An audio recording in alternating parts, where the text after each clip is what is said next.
The first law of thermodynamics, examples part 2. Consider the following problem, example number 3. You have a series of thermodynamic processes as provided in the PV diagram shown. In the PV diagram, you have state A, state B, state C, and state D. State A, the volume of the system is 2 times 10 to the negative 3 power cubic meter, and pressure is 3 times 10 to the 4th power Pascal. State B, the volume is also 2 times 10 to the negative 3 power cubic meter, but the pressure is 8 times 10 to the 4th power Pascal. State C, the volume of the system is 5 times 10 to the negative 3 cubic meter. The pressure is 3 times 10 to the 4th power Pascal. And finally, state D, the pressure is 8 times 10 to the 4th power Pascals, and the volume of the system is 5 times 10 to the negative 3 power cubic meter. The problem tells us that in process AB, from state A to state B, 150 joules of heat is added to the system. Whereas in process BD, from state B to state D, 600 joules of heat is added. Determine the total heat added in process ACD. So ACD, what is the total heat added? So here we see two paths, process AB, then BD. You have path ABD, and then you have process ACD, so path ACD. So you have path ABD and path ACD. In both instances, in both paths, you have the same initial state and final state. So initial state A, initial state D. So as mentioned in the problem, the given is QAB is 150 joules, QBD is 600 joules. The pressure at A is the same as the pressure at state C, 3 times 10 to the 4th power Pascal. Pressure at state B is the same as pressure at state D, 8 times 10 to the 4th power Pascals. And the volume at state A and B are the same, 2 times 10 to the negative 3 power cubic meter. And the volume at state C and state D are equal at 5 times 10 to the negative 3 cubic meter. Now, the change in the internal energy of a system does not depend on the path taken by the system. What's important is initial state and final state. As we had mentioned, path ABD and path ACD have the same initial state and final state. So that means they have the same change in internal energy. Delta U is just equal to delta U ABD is equal to delta U ACD. Let's take a look first at delta U ABD because we know QAB and QBD. Delta U ABD is just equal to QABD minus WABD.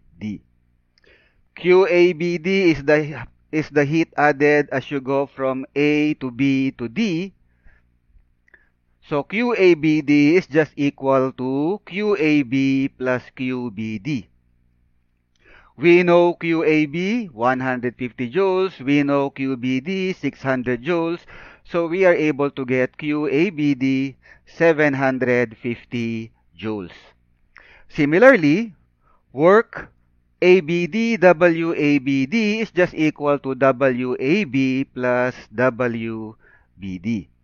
Going back to the PV diagram, ABD, from A to B, the volume is constant. Since the volume is constant, that means zero work done. So, WAB is 0. Whereas,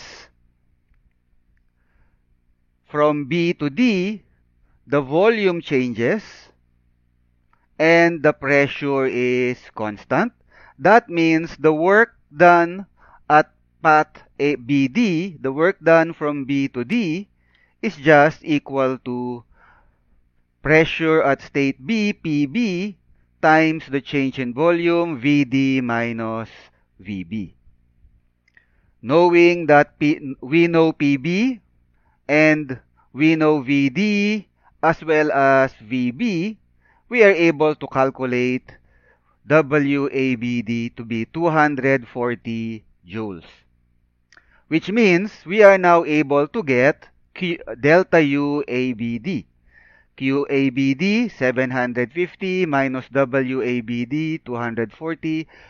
750 minus 240 will give you 510 joules. So delta UABD is 510 joules. That means delta UACD is also 510 joules. And delta UACD is equal to QACD minus WACD. Transferring WACD to the other side, QACD is just equal to 510 plus WACD. So to get the final answer QACD, all we need to do is find WACD. And WACD is just equal to WAC plus WCD.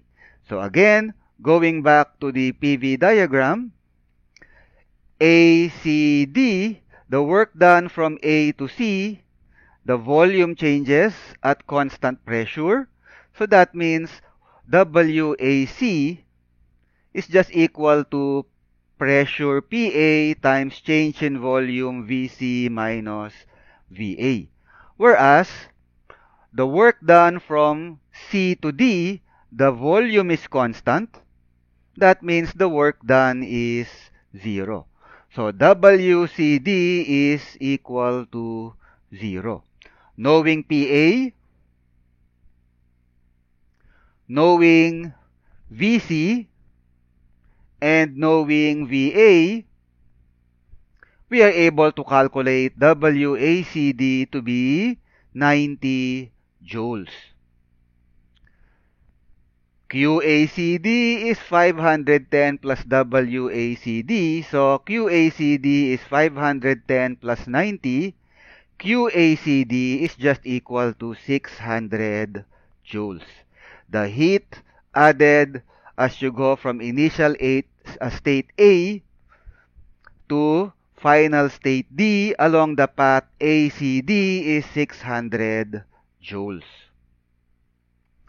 Next, we have the following example. Example 4. You have 1 gram of water which has a volume of 1 cubic centimeter.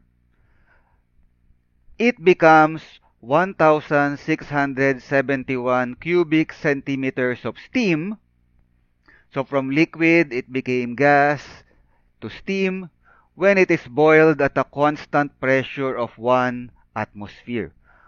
1 atmosphere is equivalent to 1.013 times 10 to the 5th power Pascal.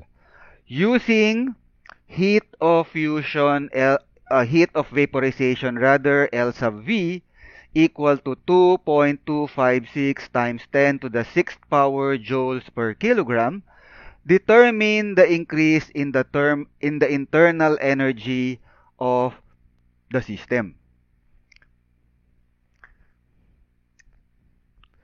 It doesn't matter if it's 1 cubic centimeter of water or 1,671 cubic centimeter of steam. The